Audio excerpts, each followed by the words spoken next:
and welcome to a quick discussion of Paper Mario Color Splash. So this game is interesting. It was released in 2016 for the Wii U, and as far as I can tell, it's actually one of the last first-party games for the system, not counting Breath of the Wild. It appears to be the last Nintendo-made game for the Wii U. So obviously the Wii U wasn't a success, so as a result this game didn't sell very well for that and another really important reason. This is a sequel to the very infamous Paper Mario Sticker Star. So, to give some background, I love the Paper Mario games. I have so many fond memories playing through specifically the first three. Paper Mario for the N64, Paper Mario the Thousand Year Door, and Paper Mario, or Super Paper Mario. Specifically, I like Thousand Year Door the best from a gameplay perspective and just a well-rounded game perspective, but I actually still really like Super Paper Mario. It changes genre. The first two games are very standard turn-based JRPGs with some interactivity called action commands. Super Paper Mario is more of a 2D, 3D platformer hybrid. It's really weird, but I adore the story in Super Paper Mario so much that I actually don't mind the change in gameplay. Flash forward to Sticker Star, and I, for some reason, managed to enjoy the game, and I haven't gone back to it since, but I think if I played it now, I probably wouldn't like it. I think at the time, I really wanted to like the game, and thus I overlooked a lot of the flaws, but now I think I would have a harder time doing so, especially after playing this game, Paper Mario Color Splash. So, first of all, the game has a very different art style compared to the older Paper Mario games. It really leans heavily into the paper aesthetic, which I'm kind of mixed on in general. I think it looks good. Again, I think they just lean a little bit too heavily on the style though. So in general though, I like the look of this game. The sound is good too. The music is fantastic for the most part from what I recall. Mind you, I haven't replayed this game either. As we were saying here, one of the biggest complaints with this game is that most of the NPCs are just differently colored toads that all just blend together. And I feel like that is a valid complaint, especially based on how varied a lot of the NPCs were in the older games. But I feel like the writing is strong enough to make up for how generic the character designs are. And that's kind of my feeling towards this game, is underneath a very, on the surface level, a very generic feeling successor to Sticker Star lies a surprisingly charming game. Like, it's not on the level of the first three. It's a drastic improvement over Sticker Star, but I think it's still a pretty good time. At least I remember enjoying it on my first playthrough. So here we're exploring the first town a little bit. There's a cutscene that I somehow didn't activate on my first playthrough. But yeah, in general, I would say the writing is pretty solid. I think it's best compared to some elements in Super Paper Mario. Not as good in terms of a story, but the character writing, I think, is as strong as Super Paper Mario's, at times. I also should mention that the main mechanic in the hub is being able to recolor the world. There will be patches that are missing colors, so if you push X, you can do a special hammer swing that paints whatever, like, blank spots in the world are around. So this is basically a completed file. You'll notice in this main hub I have every flag, which are unlocked by doing a variety of different tasks. So yeah, I put a ton of time into this game on my first playthrough, because I just enjoyed it that much. It's also a long game. It's like, I want to say it's about a 30-hour game. I will say it's a little stretched out. It doesn't quite justify its length at times, but overall, I still recommend this game. So now getting into some more problems outside of the length and pacing. Sickle Star, because it was a 3DS game, they wanted to have like small levels. So instead of like an interconnected world like the older games, you have these different you have like a world map effectively, and I'm not a fan of the decision for this game. I don't entirely hate that in Sickle Star, but in this game I find it a little bit weird, because being a console game, you wouldn't really need to break up the game like this into different little small sections. So yeah, there's just a bunch of weird little decisions that hold it back. Again, in general, this game is a huge improvement, but there are still a couple little weird quirks to it. So, in our first major stage, or first non-town stage, we have a jump, we have a hammer, standard stuff. But once we get into battle, things start to unravel a little bit. If I can find a battle, that is. Yeah, the music is good. Again, it's an acquired taste, but I personally don't mind the art style for the most part. I feel like the outline around Mario is a little too strong. Like, maybe a lighter outline or no outline would look a little bit better on the characters. But yeah, the environmental detail for the design they're going for is really good. So, because these are level-based, your goal is to collect the paint stars at the end of courses, but we are not going to do that for the sake of trying to find an enemy to battle. I never realized that sign is upside down. I feel like that makes sense in a story context, from what I recall. There we go, there's a Shy Guy. So a problem with this game, I find, is in addition to the lack of NPC variety, there's also a lack of enemy variety. Like, a lot of regular enemies are just regular Shy Guys. I didn't mean to do a first strike, but okay. So, the combat has two major problems. The way it works is you choose varying amounts of cards. Because I'm at the end of the game, I can choose up to 4 cards.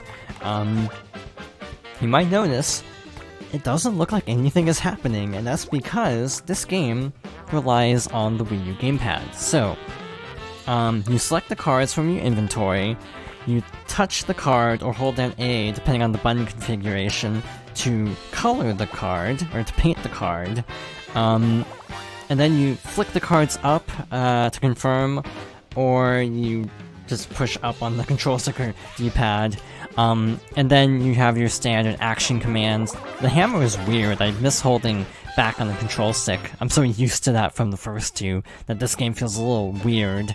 By doing a fight, you get these little hammers that increase your maximum paint capacity, since paint is used to charge up the cards.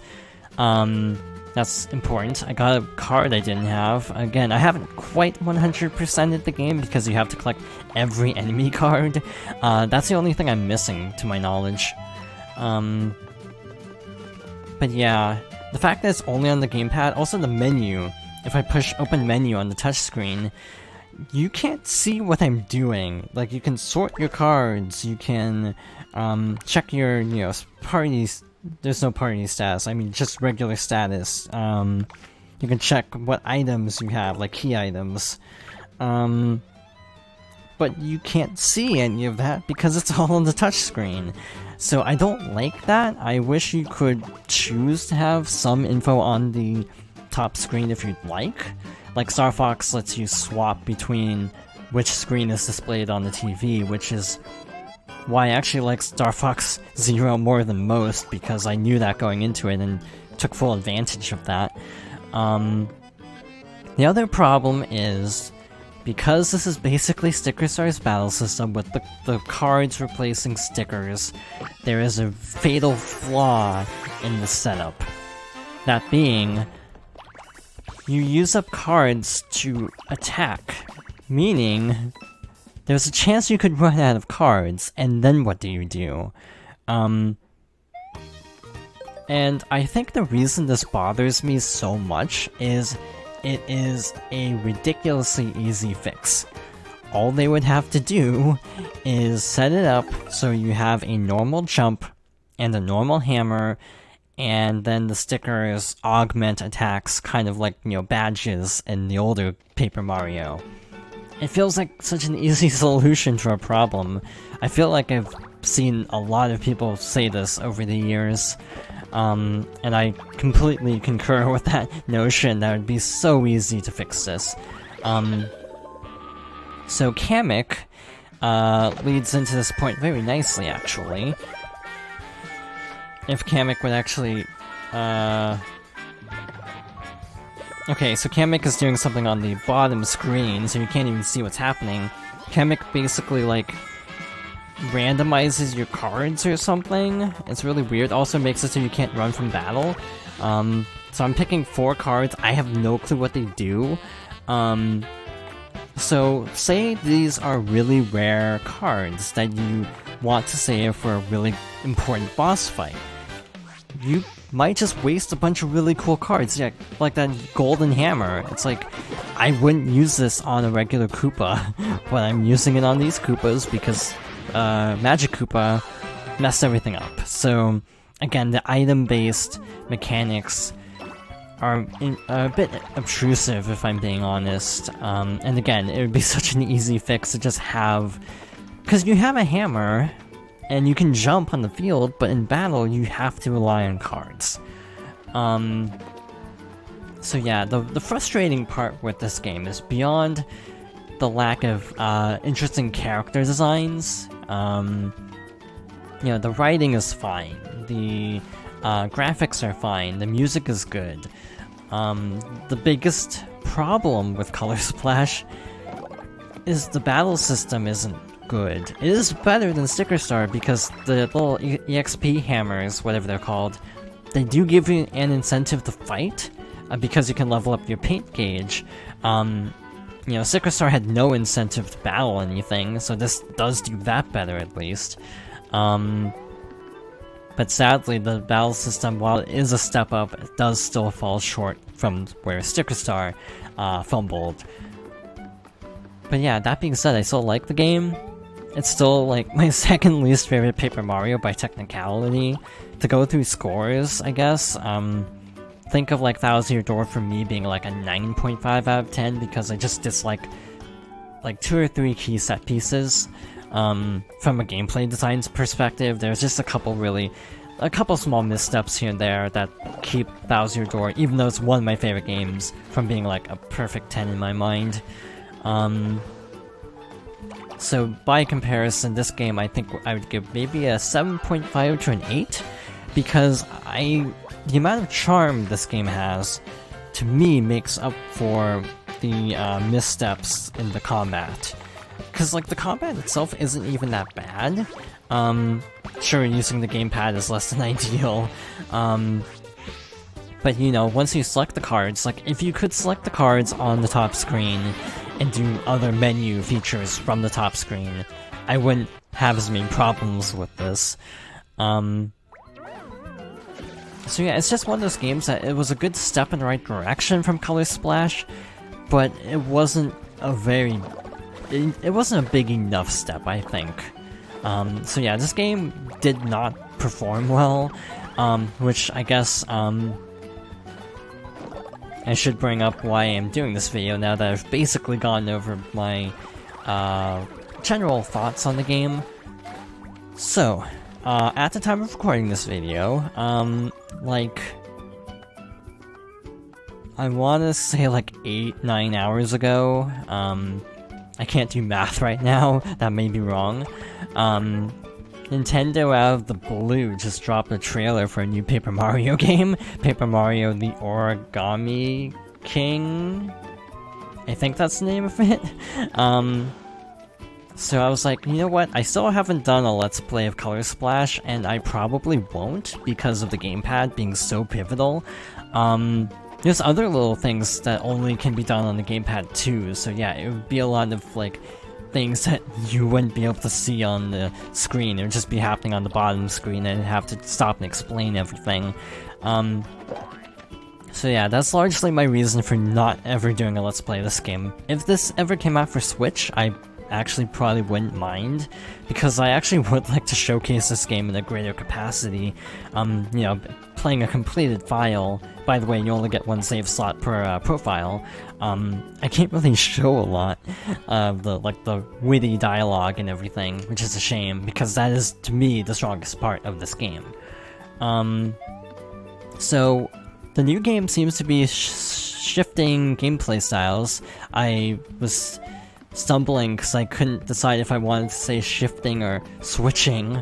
I should have said switching because Nintendo Switch. The combat doesn't appear to be based on inventory. It looks like you might have a regular jump or hammer based on some footage from the trailer and also something from the website for the game in Japanese. So it's a little bit hard to tell all of what's going on. But you know, the writing seems similarly sharp. The character designs are still pretty basic, sadly. So that's still a recurring issue. The music sounds alright from the trailer. Graphics are a lot like this, just upgraded. So overall, if you're interested in my very succinct thoughts based on like 2.5 minutes of footage of the new Paper Mario game, I like it. I'm not excited yet because I need to see more.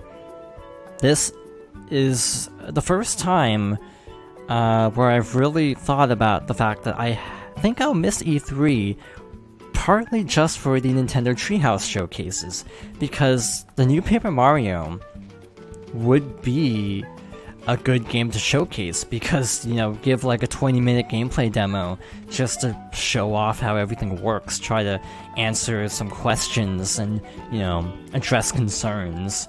So the fact that we're just getting like a 2-minute trailer and a July 17 release date, it doesn't feel like we have enough to really go on to even make a full decision on if it's like good or not. At least that's how I feel. I'm gonna get it probably day one because I love this series and I'm willing to take a risk because of how much I care about this series. But I'm not as excited about it as I feel like I should be at the announcement of a new Paper Mario. I'm just kind of like, that looks cool, but I need to see more first. I might do a video on it. I might do a Let's Play. It's gonna be a Switch game. I won't have to worry about a gamepad. So I might do a Let's Play of that someday. Probably long down the road. No guarantees. But in any case, yeah, that's my quick thoughts on the new Paper Mario. And yeah, just to reiterate, if you have a Wii U and can find a copy of Color Splash, and don't... If your problem with Sticker Star is the gameplay, you're not gonna find anything to like about this game because the gameplay is very similar. But if your issue with Sticker Star, like for me, was the writing and charm being missing, this game fixes that issue, and I really hope the new game does too.